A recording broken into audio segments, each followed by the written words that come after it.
Bem-vindos ao Tranquilamente, um espaço que nós vamos conversar de uma maneira leve e profunda sobre comportamento, emoções e bem-estar. Eu sou Adriana de Oliveira, sou psicóloga, doutora em ciência do comportamento e ao longo dos episódios nós vamos estar explorando juntos temas que fazem parte do nosso dia a dia, desde os desafios emocionais que nós precisamos lidar até as estratégias para a gente poder viver com mais equilíbrio e tranquilidade. E hoje eu quero falar, eu quero conversar sobre pensamentos intrusivos, ok? O que são pensamentos intrusivos? Para você ter ideia, a estimativa é que 90% das pessoas têm pensamentos intrusivos. Isso significa que isso aqui é uma coisa muito mais comum do que a gente fala. Os pensamentos intrusivos, eles são pensamentos que eles vêm na nossa cabeça como ideias, como imagens ou mesmo como impulsos. E vem de uma maneira muito involuntária e indesejada. Então, deixa eu te dar alguns exemplos. A pessoa está dirigindo o carro, voltando para casa e de repente vem uma ideia na cabeça dela que ela pensa, você devia bater o carro e se matar. Isso é um pensamento intrusivo. Ela estava pensando lá em qualquer outra coisa e daqui a pouco esse pensamento aparece.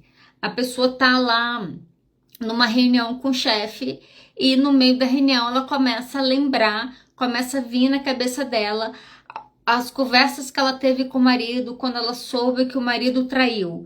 E esses pensamentos começam a invadir a mente dela no meio daquela reunião. Isso são pensamentos intrusivos. Eventualmente, os pensamentos intrusivos, eles podem vir como imagens.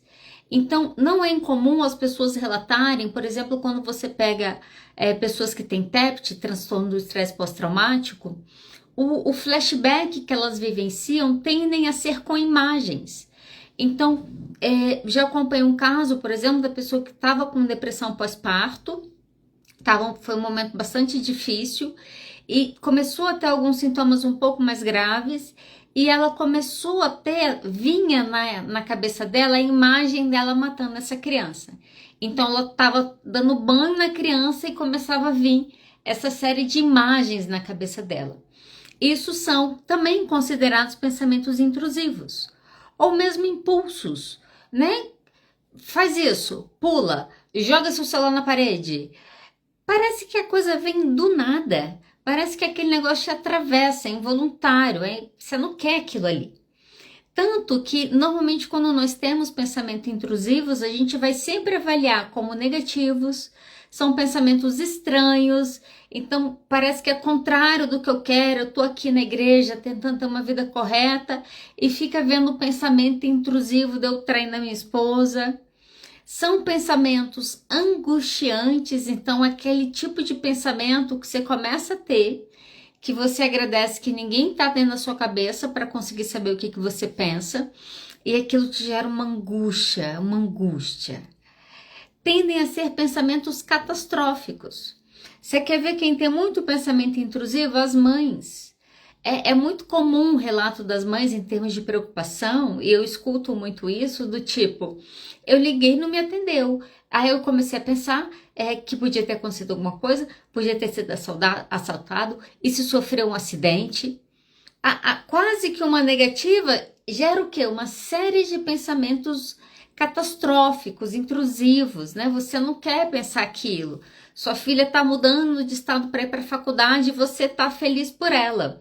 E tudo que você consegue pensar é se ela não vai ser morta naquele lugar. Então, pensamentos catastróficos entram nesses pensamentos intrusivos.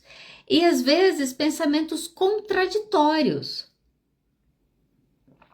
Você está fazendo uma coisa pensando em outra, querendo fazer outra, né? Então, você estava super querendo passar naquele concurso, você estudou, você passou. Quando saiu o seu nome na nomeação, você começa a pensar, mas não é isso que eu quero. Mas eu acho que não. Esse conjunto de pensamentos, eles têm algumas características. Eles são pensamentos automáticos, isso significa que você não tem controle sobre eles. Eles são pensamentos considerados indesejados. Ninguém quer ter pensamentos intrusivos, ok? Eles são ruins, eles são muito questionáveis moralmente, os nossos pensamentos intrusivos.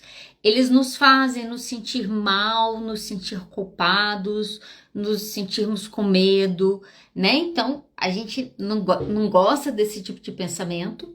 E a terceira característica dele é que ele é persistente. Então, olha só, eu tenho um pensamento que é automático, que eu não controlo, que ele é indesejado, eu não quero pensar aquilo, eu não quero pensar em todas as possibilidades de morte de alguém porque ela está saindo da minha casa. Eu não quero pensar nisso. Só que o grande problema dos pensamentos intrusivos é que eles são persistentes. Deixa eu tentar te falar em outras palavras o que é um pensamento intrusivo. Imagina que você liga seu computador e você vai entrar num site. Quando você digita lá que você entra no site, começa a abrir no seu computador um monte de pop-ups. Começa a abrir caixinhas, você começa a fechar e você fica até com medo de você ter entrado num site com vírus. Por quê? Você queria entrar num site, daqui a pouco apareceu 30 caixas que estavam comprometendo você de ver o que você ia fazer naquele momento. Isso são os pensamentos intrusivos. Você tá lá no meio do almoço com a sua família e daqui a pouco começa a vir pensamento de morte na sua cabeça. Se alguém vai morrer, se aquele é o último dia, o que vai acontecer amanhã. Ou você tá indo para uma viagem, você se despede da sua família e você entra no avião e você começa a pensar 53 mil formas do avião explodir no ar e você não quer pensar nisso. Isso são intrusivos.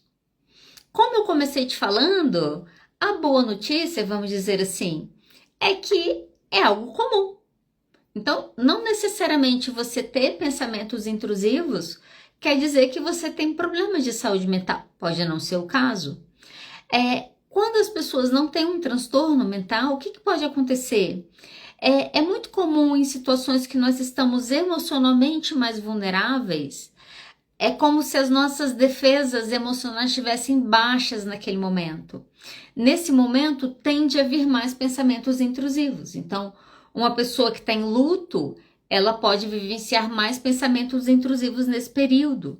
Uma pessoa que está passando por um divórcio, ela pode ter mais pensamentos intrusivos, mais pensamentos catastróficos nessa fase. Ok? Então, não necessariamente eu preciso ter um transtorno para ter pensamentos intrusivos. Isso acontece com a maioria das pessoas, tendem a não incomodar, tendem a ser situacionais e aquilo passa. O problema é quando isso não passa. Então, a frequência, a permanência desse tipo de padrão de pensamento em você pode acabar levando para um transtorno mental. Existem alguns transtornos mentais que uma das características deles é o pensamento intrusivo. Então, no toque, por exemplo, a gente tem, né, no transtorno obsessivo compulsivo, na ansiedade, no TEPT, muito comum as imagens, no transtorno de depressão, então a pessoa deprimida, ela não quer, mas daqui a pouco ela começa a pensar que a vida não é boa, que ela não queria estar aqui. Pessoas com transtornos alimentares, então parte da compulsão acontece nesse impulso dentro da cabeça da pessoa, nessa coisa que vai, né, te invadindo. Eles são intrusivos. A verdade é que todo comportamento, ele tende a começar pequeno, ele tende a aumentar. Eu lembro, na época que eu estava na faculdade, eu comecei a ter mania de conferir se o meu carro estava trancado. Então, eu lembro que uma vez tranquei o carro, saí. Quando eu saí, eu pensei, pensamentos intrusivos. Você trancou o carro? Aí eu pensei, não sei. Aí eu voltei, conferi. Passou um tempo, eu comecei a observar que eu estava fazendo aquilo algumas vezes. Então eu saía, trancava o carro, saía, ficava me questionando se eu tinha trancado o carro ou não. Olha só, pensamentos intrusivos acontecendo, nos provoca ansiedade, a gente vai resolver a nossa ansiedade. Eu vou lá conferir se o carro está trancado. E nesse esquema, olha só, eu posso estar começando a construir um transtorno obsessivo compulsivo. Eu lembro que teve uma vez, e aí eu já estava na faculdade, né, cursando psicologia. Eu lembro uma vez que eu estava na frente do elevador, no meu bloco, eu já tinha estacionado o carro, e me veio o pensamento, será que você trancou o carro? O meu primeiro impulso foi voltar. Aí eu voltei, porque eu pensei, de novo você vai fazer isso? Aí eu parei, pensei assim, falei, olha só, o que vai acontecer se o carro estiver aberto? O que é o pior que pode acontecer? O carro podem roubar o carro. E aí? E aí eu tenho seguro. E o que pode acontecer além disso? Eu pensei, se eu ficar voltando, daqui a pouco eu estou desenvolvendo um toque. Olha só, o comportamento e o pensamento intrusivo, ele está muito presente na nossa vida. Nesses conferes que nós damos, né? Nessa necessidade de checar ali uma coisa antes de eu dormir. E o problema é que chega um momento que se isso começa a ser intrusivo, você pode acabar desenvolvendo um transtorno mental. Então, a gente vê isso na ansiedade, por exemplo. Esses pensamentos intrusivos vão estar dentro de um transtorno mental quando eles estão marcados por esse excesso de pensamento. Então a pessoa começa a ter tanto pensamento intrusivo que ela compromete a vida dela, ela compromete o horário, ela compromete o tempo dela, ela compromete as relações. Não sei se você sabe, mas pacientes com TEPT, que é o transtorno de estresse pós-traumático, existe alto índice de suicídio. Por que existe tanta preocupação no estudo com TEPT? Principalmente por causa das guerras, né? Então, existe um esforço para recuperar esse soldado que está voltando. Qual que é a ideia disso? Quando esse soldado volta, que ele não consegue se adaptar a essa vida, parte disso é por causa dos pensamentos intrusivos relacionados ao trauma. Então, ele começa a não conseguir trabalhar, porque ele está no meio do trabalho e ele acha que tem uma bomba caindo ali. Ele não consegue ter uma conversa normal com a esposa, porque ela fala uma coisa, ele lembra de um negócio, ele é tomado por aquela experiência novamente. Essas pessoas vão perdendo tanto qualidade de vida que o índice de suicídio é alto. Ok? É alto, são pessoas que respondem pouco a tratamento. Se a gente pensa nesse momento que nós estamos vivendo, de muita violência, de muita misoginia, de muita homofobia, todos racismos e todas as pressões e questões sociais que a gente vivencia, quantas pessoas são vítimas de trauma no nosso país, se a gente for considerar? Né? Pessoas que são vítimas da violência, filhos de pessoas que foram vítimas de feminicídio. Esses eventos que são muito traumáticos tendem a virar um TEPT depois, ok? Olha só, de onde que vem os nossos pensamentos intrusivos, né? Rapidamente, deixa eu te explicar isso aqui. Nós temos dois sistemas. Existem vários, mas eu vou te falar de dois. Nós temos o piloto automático, que em alguns livros ele vai ser chamado de sistema 1. O piloto automático, parte do piloto automático é a amígdala. A nossa amígdala é o alarme do cérebro, ela que avisa qualquer coisa, ela é o cachorro da sua casa, que você não está ouvindo barulho, ele já está latindo, te avisando que tem alguma coisa acontecendo. Isso significa que sempre que nós nos sentimos em perigos ou ameaçados ou em dificuldade, nós ativamos a nossa amígdala. Então nós vamos para o piloto automático para a gente pensar e para a gente resolver aquilo rapidamente.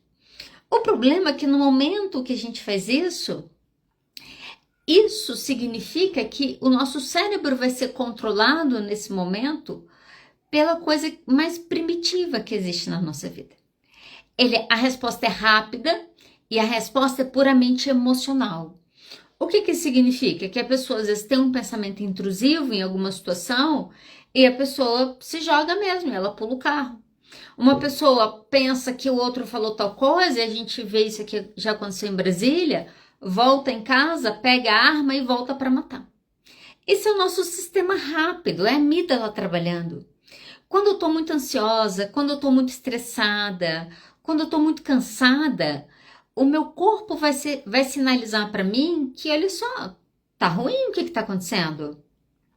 Se tá ruim o que está acontecendo, a gente precisa pensar em coisas. Só que o pensar em coisas para a amígdala é de falar de coisas ruins e negativas. Ela está te avisando que tem um problema. Imagina se essa menina morre. Imagina se fulano não passa. Imagina se eu morro amanhã. E se tal coisa acontecer? E se o meu filho morrer? Então, olha só, ela fica nesse trabalho. Quando a gente tá num estado mais de devaneio, então, o que é normal a gente escutar? Eu passo o dia bem, eu acordo, vou trabalhar, trabalho e tal, mas quando eu chego à noite, quando eu fico em silêncio, quando eu vou dormir, quando eu vou deitar, começa a aparecer os pensamentos intrusivos. Por que isso acontece?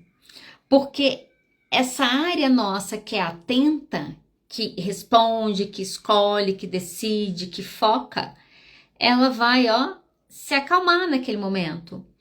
Quando a nossa rede neural padrão, ela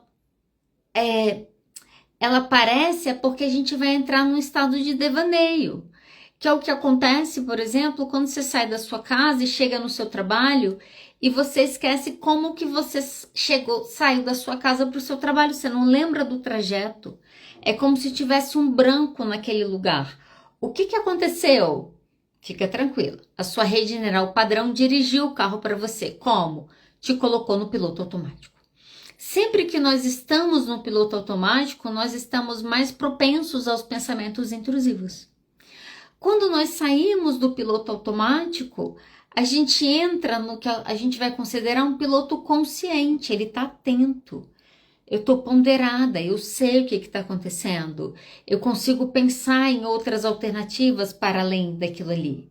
Eu brinco que é o bicho em nós e o sábio em nós. Sistema 1, sistema 2. Olha só, no momento que, aí vamos falar desses pensamentos intrusivos. No momento que eu vivo uma ansiedade contínua, e aí se a gente for pegar os dados do nosso país, a gente vai ver, eu tenho 40 milhões de brasileiros com transtorno de insônia, eu tenho 5% da população com depressão, 9% da população com ansiedade, 2% da população com transtorno bipolar. Se a gente for somar essas listas, 49% da população com burnout. Se a gente começa a somar essas listas, a gente está vendo o quê? Pessoas adoecidas. Qual que é o relato delas? Pensamentos intrusivos. Eu não sei se você tem reparado, mas eu reparei no último tempo algumas mesas que eu sentei para conversar. Às vezes a primeira conversa era uma catástrofe. A primeira conversa era uma notícia ruim. Olha só, a gente está em alerta continuamente. O que isso significa? Nós seremos mais bombardeados com pensamentos intrusivos. Tudo bem? Olha só, gente, vou caminhar para o final, tá? Já vou caminhar para o final hoje. Eu quero falar com você como que a gente lida com esses pensamentos. Então, 90% de nós tem pensamentos intrusivos. Algumas pessoas têm muito mais, né? Tem isso de uma maneira excessiva. E a verdade é, quando acontece, é de fato muito desagradável. É muito angustiante, né? Você ser invadido por pensamentos que estão indo para um outro caminho de onde você está ou do que você precisa fazer naquele momento. O que eu faço? Vou te dar algumas dicas para você mexer, tá? Para você lidar melhor com os seus pensamentos intrusivos. E a primeira delas talvez seja a mais difícil. Mas a primeira coisa que você precisa fazer para você lidar com os seus pensamentos intrusivos, você precisa ter uma aceitação radical dos seus pensamentos. Presta atenção no que eu vou te dizer. Quando eu penso uma coisa, então, imagina que eu estou dirigindo e eu penso, eu devia bater o carro e morrer. E aí eu começo a me sentir triste, eu começo a me sentir angustiada, eu penso, eu sou uma pessoa horrível por pensar isso. A minha vida é tão boa, tem pessoas que me amam, como eu posso estar tão triste, como que eu posso estar tão infeliz, como que eu posso não gostar da vida? Opa! Um pensamento vem e desencadeia uma série de emoções e de outros pensamentos vinculados aqui.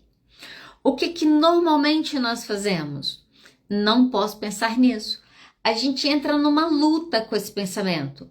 Então, eu começo a pensar naquilo, devia morrer. Eu não posso pensar em morte, eu não posso pensar em morte. Eu não vou pensar em outra coisa. E aí eu entro numa batalha com aquele pensamento. Ok?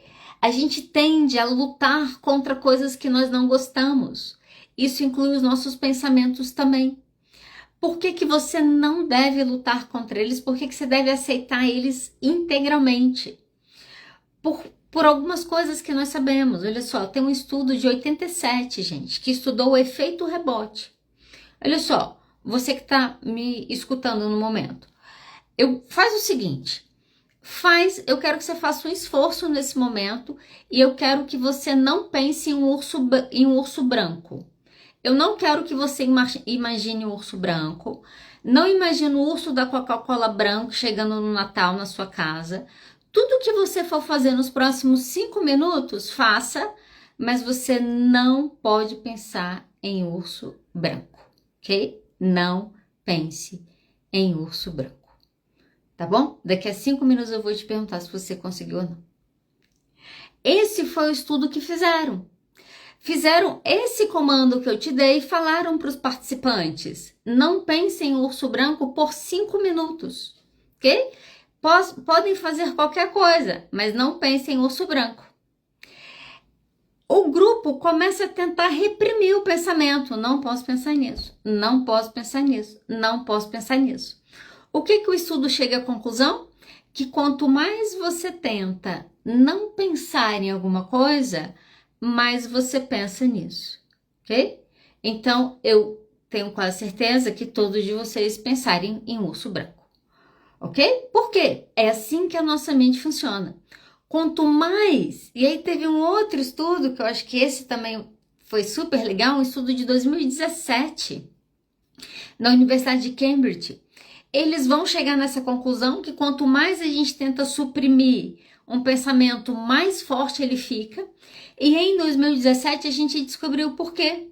Eles descobriram que quando nós tentamos suprimir nossos pensamentos, quanto mais força você faz para suprimir, mais você ativa o hipocampo. O hipocampo é a região da nossa memória. Isso significa que mais você pensa e mais persistente se torna o pensamento, ok? Então, eu sei, porque isso vai contra tudo que a gente aprende na nossa cultura. A gente aprende a esconder as nossas emoções, nos mandam não sentir as coisas, dizem pra gente que é bobagem, a gente está sentindo aquilo tudo que a gente está demonstrando naquele momento. Então, o que nós aprendemos a fazer? A camuflar. E o que nós fazemos internamente? Nós passamos a brigar com as coisas que nós pensamos. Quanto mais você tentar suprimir, mais persistente isso fica. Eu não sei você, mas eu já vi algumas mães tendo que lidar com crianças fazendo birra. E tem dois modos que eu já vi acontecer que eu acho super interessante. Tem a criança que faz birra e o pai vai para cima da criança e aqueles dois entram numa briga. Não sei se você já viu essa cena. E a criança fica quase... E vem pra cá e vem pra cá. E o pai tenta controlar. Parece boiadeiro tentando controlar boi bravo. Sabe? Aquela coisa que você tenta e segura e não consegue. Esse é um jeito que eu vejo. Sabe qual outro jeito que eu já vi de tentarem controlar a criança fazendo birra? A criança começa a fazer birra, cai no chão fazendo birra, o pai para.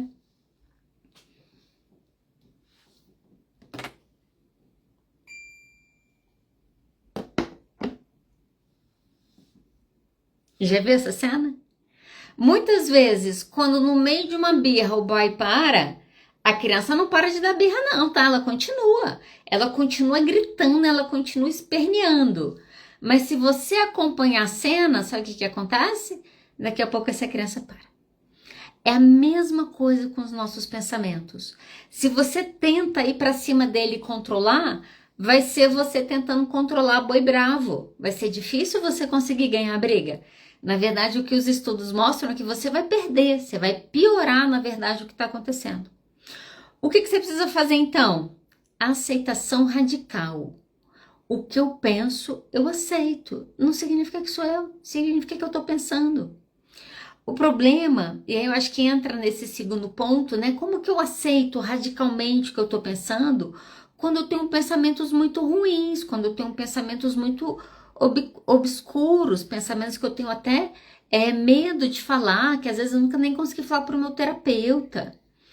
A gente precisa aprender a olhar para os nossos pensamentos e para as nossas emoções sem julgamento. O problema é que quando a gente pensa e quando a gente sente, a gente começa a julgar se tá certo ou tá errado pensar naquilo. Tá certo pensar nisso? Tá errado. Acho que isso aqui não é muito cristão. Esse aqui então deve estar errado você pensar. Nossa, tá sentindo? Nossa, mas você tá triste? Por que você tá triste? Não tem condição de você tá triste. Mas tá com raiva? Tá com raiva? Mas por que... Já sentiu assim, a sua cabecinha assim? Olha só, a gente dificulta muito a nossa vida quando A cada pensamento e sentimento que nós temos, nós começamos a julgar se a gente deveria ou não ter aquilo. E eu costumo dizer que eu não tenho que julgar se eu deveria ou não ter, se eu já tenho. O que eu preciso fazer? Eu preciso olhar para isso. Eu preciso entender por que eu estou pensando isso. Eu estou triste? A minha vida, eu estou achando que a minha vida está legal e ela não está? Eu fico pensando que meus filhos vão morrer. O que é isso? O que eu estou querendo dizer para mim? Que eu gosto muito deles? Que eu vou sentir, vai doer muito se eu perdê-los? E que eu realmente não gostaria que isso acontecesse? E que eu tenho medo da solidão? A gente precisa olhar para os nossos pensamentos. E ao invés de partir para cima deles e tentar eliminá-los, a gente precisa ouvir o que é isso? Qual que é esse medo? O que essa emoção está me dizendo? O que esse pensamento quer dizer? Será que eu desejo mal ao outro? Nossa, pensei no negócio aqui, não tem nada a ver. Deixa eu tirar isso aqui da minha vida. Olha só. Como que eu faço isso? Como que eu aprendo? Porque é uma aprendizagem, tá, gente? Não vou mentir para vocês, não. Como que eu aprendo uma aceitação radical das minhas emoções e dos meus pensamentos para lidar com esses intrusivos, né? Como que eu aprendo a observar os meus sentimentos e minhas emoções sem julgamento? Existe um caminho de aprendizagem que chama mindfulness. Sinto muito se você não gosta, né? Meditação, não precisa ser necessariamente a meditação, mas o mindfulness. O que é o mindfulness? É você aprender a estar na sua vida. É você aprender a estar na sua vida agora. O que está acontecendo agora? Né? Eu tô triste. Eu tô triste com o quê? Foi isso? Foi. Fiquei chateada. Nossa, não queria que essa pessoa falasse desse jeito comigo. Aí a gente... Ai, que saco. Ai, a vida. Ai, que merda. Por que eu tô aqui? Eu não devia estar aqui. Ai, quero morrer. Ai, o mundo não presta. A gente não para, a gente não olha, a gente não entra na nossa vida, a gente não sente o que é estar na nossa vida, se a gente está gostando, se a gente não está gostando. E a gente fica adoecido lutando contra a gente mesmo. O mindfulness, a meditação, a gente sabe, né? Já falei isso aqui algumas vezes, que um dos resultados que nós temos é exatamente a diminuição da amígdala. Isso significa que o fato de você conseguir estar no presente, estar em silêncio, né? Praticar silêncio, acho que é uma tarefa, que é o silêncio mesmo, né? Ficar em silêncio até conseguir fazer a mente também fazer silêncio. Esse tipo de atividade diminui a nossa ansiedade, fortalece a nossa regulação emocional. Para vocês terem noção, um estudo de 2006, eu não sei se alguém de vocês sente ou já sentiu angústia existencial, que muitas vezes vem nos pensamentos intrusivos. Por que você está aqui? Sua vida significa alguma coisa? E se você morreu hoje, você fez alguma coisa interessante? Vale a pena viver? O que é a vida? E aquela angustia. Um estudo de 2006 mostrou que 2 minutos por dia de silêncio diminui a ansiedade e angústia existencial. Então, olha só, a gente está dizendo que eu posso ter um grau de pensamentos intrusivos que vão ser situacionais e que vão passar, que ainda assim vão ser muito desagradáveis, não vou mentir para vocês, ou eu posso ter um grau de pensamentos intrusivos na minha vida que vira um transtorno, ok? Então, tem pessoas tratando toque, TEPT, transtornos graves de ansiedade, de transtornos alimentares, e parte do quadro é a quantidade de pensamentos intrusivos. Quando a gente olha, a gente entende que esse cérebro está funcionando um pouco diferente do que ele devia. Por quê? Ele está funcionando muito nesse sistema emocional e pouco nesse sistema mais ponderado e calmo. E, gente, isso é treino. Isso é treino. Então, quando você vai para uma meditação, quando você vai aprender o que é mindfulness, o que são atividades de atenção plena, é você se permitindo treinar. Então, essa é uma das coisas que você faz. Um outro benefício, e eu acho que tem a ver isso aqui, uma outra coisa que você pode fazer para melhorar seus pensamentos intrusivos é atividade física de alto impacto. Olha só, eu falo muito de atividade física aqui. Vai lá, faz sua caminhada, vai lá, fica 5 minutos na academia, né? Mantém o movimento. Essa atividade física é importante? É importante sim, você deve fazer, ok? É melhor isso do que nada. Só que quando a gente fala de atividade física para pensamentos intrusivos, então eu tenho um quadro provavelmente mais de ansiedade, quando eu tenho esse tipo de funcionamento, não é qualquer atividade física. A atividade física que nós sabemos que dá resultado para melhorar isso é atividade física de alto impacto. O que é atividade física de alto impacto? Atividades como corrida, lutas, crossfit, são atividades físicas de alto impacto. E aí, provavelmente, se você está me ouvindo e você é sedentário, você pensou, meu Deus, eu não faço nem a caminhada, nem os 5 minutos de musculação. Quem dirá atividade física de alto impacto? Olha só, deixa eu te falar uma coisa. Tudo é treino. Pode acreditar em mim, tudo é treino. Esse dia você estava no CrossFit, né? Compartilhei com vocês que eu tô fazendo. Tem 6 meses, gente, tô firme e forte, hein? 6 meses no CrossFit aí. E esses dias eu tava numa aula, quando terminou a aula, minha esposa falou, e aí, tá bem? Eu falei, tô bem, morri, né? Morri algumas vezes aqui hoje. Mas eu falei, eu tô saindo daqui feliz. Ela falou, por quê?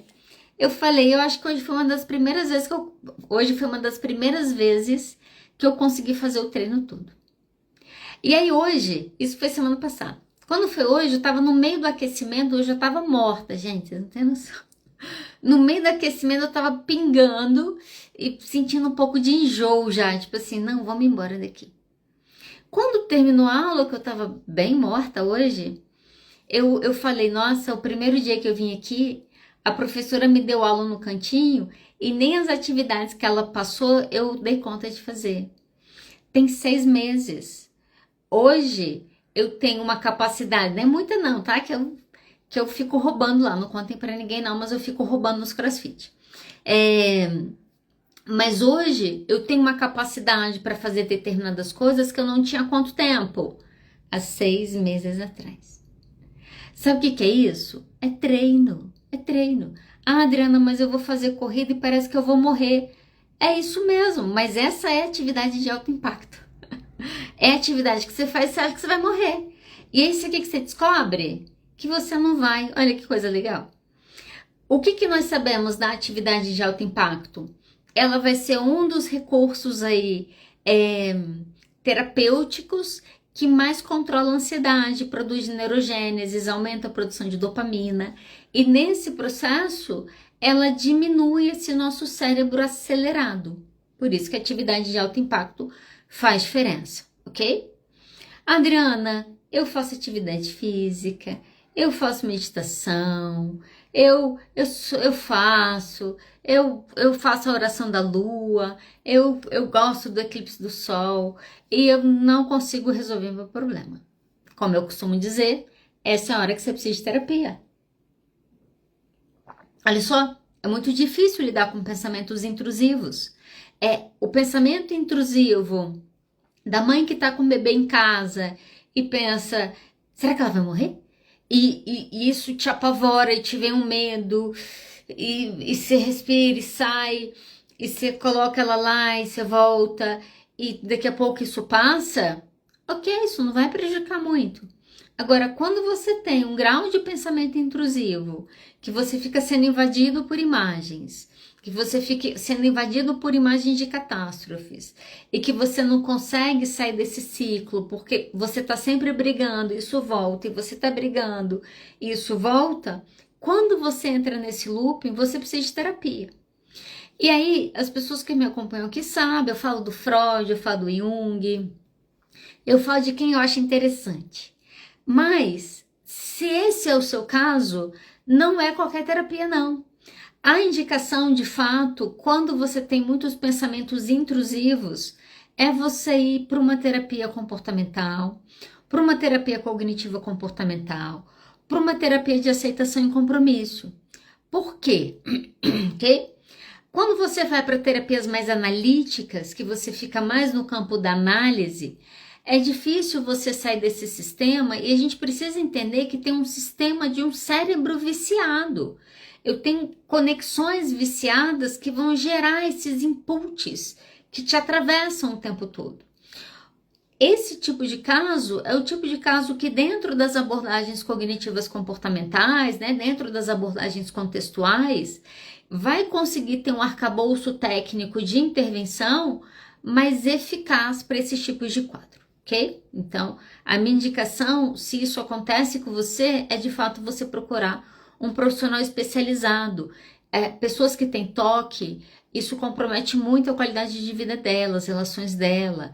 Pessoas que têm TEPT, isso vai comprometer muito. E parte ansiedade generalizada, por exemplo. E parte disso é a invasão desses pensamentos que ficam invadindo a mente sem autorização, né? Sabe qual que é a questão? Não tem de parar de pensar. Não sei quantos de vocês pensaram em Urso Branco hoje. Acho que alguns. Não adianta tentar parar de pensar. É a mesma coisa que você entrar no mar e querer que o mar pare de ter ondas. O mar tem ondas. A nossa mente tem pensamentos e tem pensamentos intrusivos.